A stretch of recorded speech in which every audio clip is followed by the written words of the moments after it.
Hi, let's spend some time reading the Bible. Exodus chapter 18, Jethro's advice.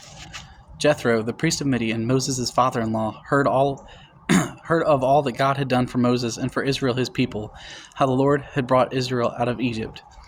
Now Jethro, Moses' father-in-law, had taken Zipporah, Moses' wife, after he had sent her home, along with her 2 sons. The name of the one was Gershom, for he said, I have been a sojourner in a foreign land. And the name of the other Eleazar, for he said, the God of my father was my help, and delivered me from the sword of Pharaoh. Jethro, Moses' father-in-law, came with his sons and his wife to Moses in the wilderness, where he was encamped at the mountain of God. And when he sent word to Moses, I, your father-in-law, Jethro, am coming to you with your wife and her 2 sons with her. Moses went out to meet his father-in-law and bowed down and kissed him. And they asked each other of their welfare and went into the tent. Then Moses told his father-in-law all that the Lord had done to Pharaoh and to the Egyptians for Israel's sake, all the hardship that had come upon them in the way, and how the Lord had delivered them. And Jethro rejoiced for all the good that the Lord had done to Israel, and that he had delivered them out of the hand of the Egyptians. Jethro said, Blessed be the Lord, who has delivered you out of the hand of the Egyptians and out of the hand of Pharaoh, and has delivered the people from under the hand of the Egyptians. Now I know that the Lord is greater than all gods, because in this affair they dealt arrogantly with the people. And Jethro, Moses' father-in-law, brought a burnt offering and sacrifices to God. And Aaron came with all the elders of Israel to eat bread with Moses, his father-in-law, before God. The next day Moses sat to judge the people, and the people stood around Moses from morning till evening. When Moses' father-in-law saw all that he was doing for the people, he said, What is this that you are doing for the people? Why do you sit alone and all the people stand around you from morning till evening? And Moses said to his father-in-law, Because the people come to me to inquire of God.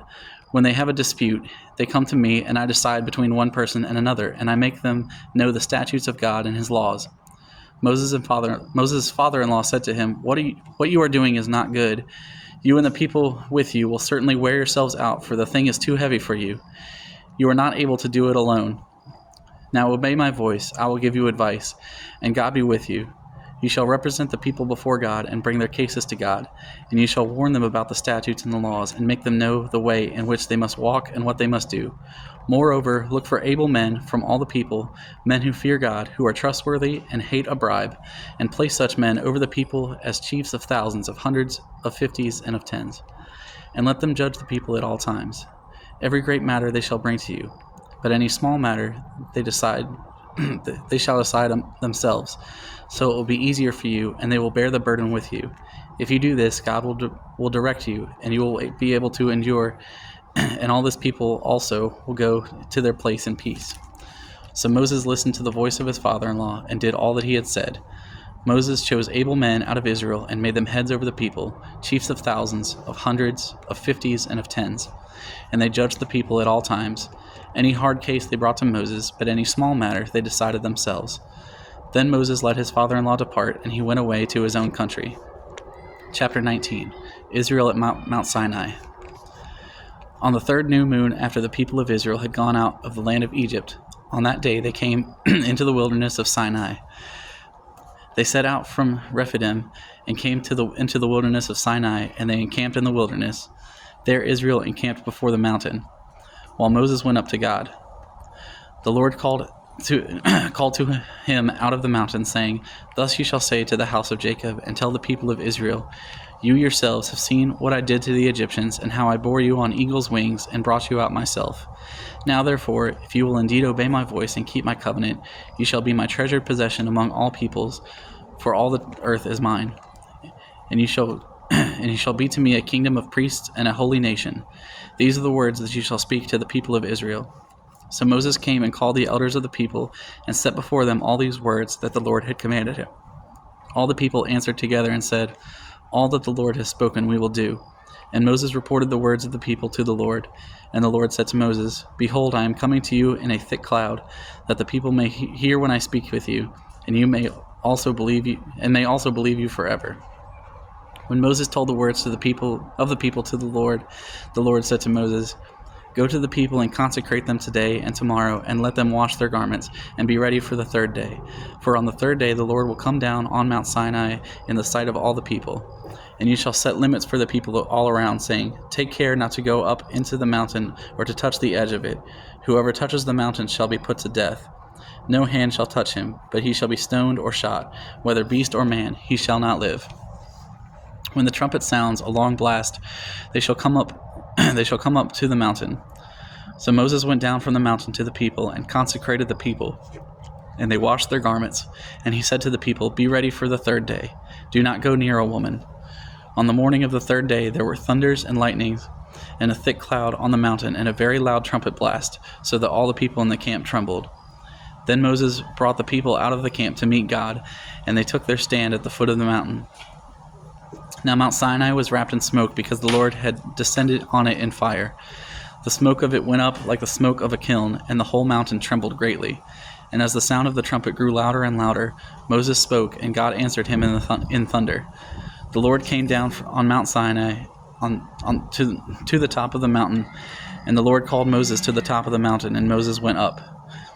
And the Lord said to Moses, Go down and warn the people, lest they break through to the Lord and look, and many of them perish. Also let priests who come near to the Lord consecrate themselves, lest the Lord break out against them. And Moses said to the Lord, The people cannot come up to Mount Sinai, for you yourself warned us, saying, Set limits around the mountain and consecrate it. And the Lord said to him, Go down and come up, bringing Aaron with you. But do not let the priests and the people break through to come up to the Lord, lest he break out against them. So Moses went down to the people and told them. Chapter 20, the Ten Commandments. And God spoke all these words, saying, I am the Lord your God, who brought you out of the land of Egypt, out of the house of slavery. You shall have no other gods before me.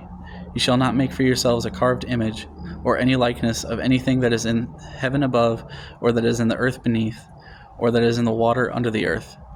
You shall not bow down to them or serve them, for I, the Lord your God, am a jealous God, visiting the iniquity of the fathers on the children to the third and fourth generations of those who hate me, but showing steadfast love to thousands of those who love me and keep my commandments.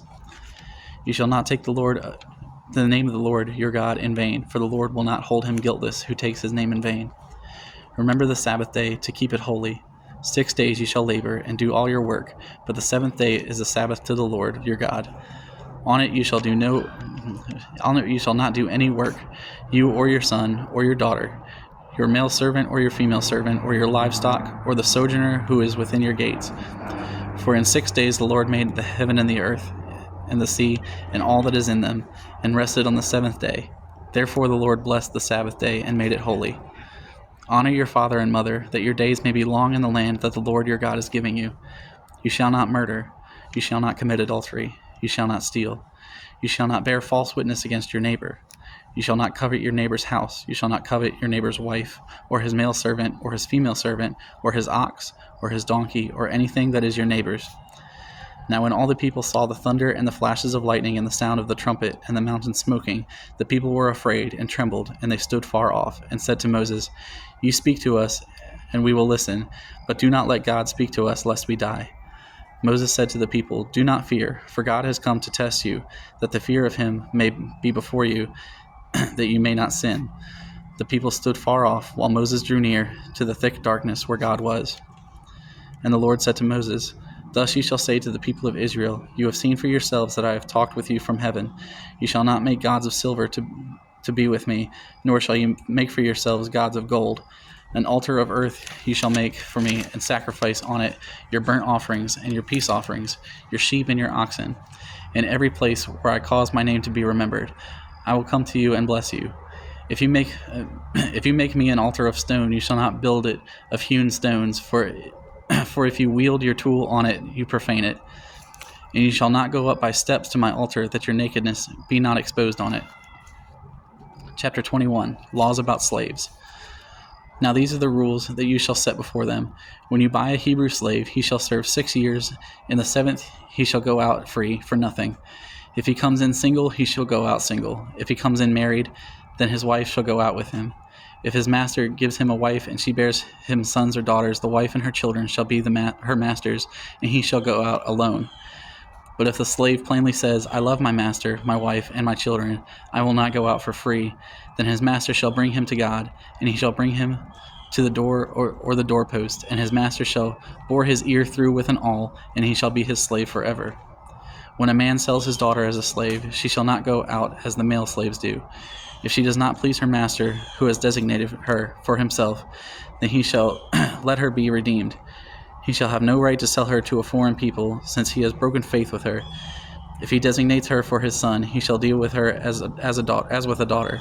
If he takes another wife to himself, he shall not diminish her food, her clothing, or her marital rights. And if he does not do these three things for her, she shall go out for nothing, without payment of money. Whoever strikes a man so that he dies shall be put to death. But if he did not lie in wait for him, but God let him fall into his hand, then I will appoint for you a place to which he may flee. But if a man willfully attacks another to kill him by cunning, you shall take from him from my altar, that he may die. Whoever strikes his father or his mother shall be put to death. Whoever steals a man and sells him, and anyone found in possession of him, shall be put to death. Whoever curses his father or his mother shall be put to death. When men quarrel and one strikes the other with a stone or with his fist, and the man does not die but takes to his bed, then if the man rises again and walks outdoors with his staff, he who struck him shall be clear, only he shall pay for the loss of his time, and shall have him thoroughly healed. When a man strikes his slave, male or female, with a rod, and the slave dies under his hand, he shall be avenged. But if the slave survives a day or two, he is not to be avenged, for the slave is his money. When men strive together and hit a pregnant woman, so that her children come out, but there is no harm, the one who hit her shall surely be fined, as the woman's husband shall impose on him, and he shall pay as the judges determine. But if there is harm, then you shall pay for the life, eye for eye, tooth for tooth, hand for hand, foot for foot, burn for burn, wound for wound, stripe for stripe. When a man strikes the eye of his slave, man or female, and destroys it, he shall let the slave go free because of his eye. If he knocks out the tooth of his slave, male or female, he shall let the slave go free because of his tooth. When an ox gores a man or a woman to death, the ox shall be stoned, and its flesh shall not be eaten, but the owner of the ox shall not be liable. But if the ox has been accustomed to gore in the past, and its owner has been warned, but has not kept it in, and it kills a man or woman, the ox shall be stoned, and its owner also shall be put to death. If a ransom is imposed on him, then he shall give for the redemption of his life whatever is imposed on him. If it gores a man's son or daughter, he shall be dealt with according to the same rule. If the ox gores a slave, male or female, the owner shall give to their master 30 shekels of silver, and the ox shall be stoned. When a man opens a pit, or when a man digs a pit and does not cover it, and an ox or donkey falls into it, the owner of the pit shall make restoration. He shall give money to its owner, and the dead beast shall be his. When one man's ox butts another's, so that it dies, then they shall sell the live ox and share its price, but the dead beast also they shall share. Or if it is known that the ox has been accustomed to gore in the past, and its owner has not kept it in, he shall repay ox for ox, and the dead beast shall be his. Chapter 22. If a man steals an ox or a sheep, and kills it or sells it, he shall repay 5 oxen for an ox, and 4 sheep for a sheep. If a thief is found breaking in, and is struck so that he dies, there shall be no blood guilt for him. But if the sun has risen on him, there shall be blood guilt for him. He shall surely pay. If he has nothing, then he shall be sold for his theft. If the stolen beast is found alive in his possession, whether it is an ox or a donkey or a sheep, he shall pay double.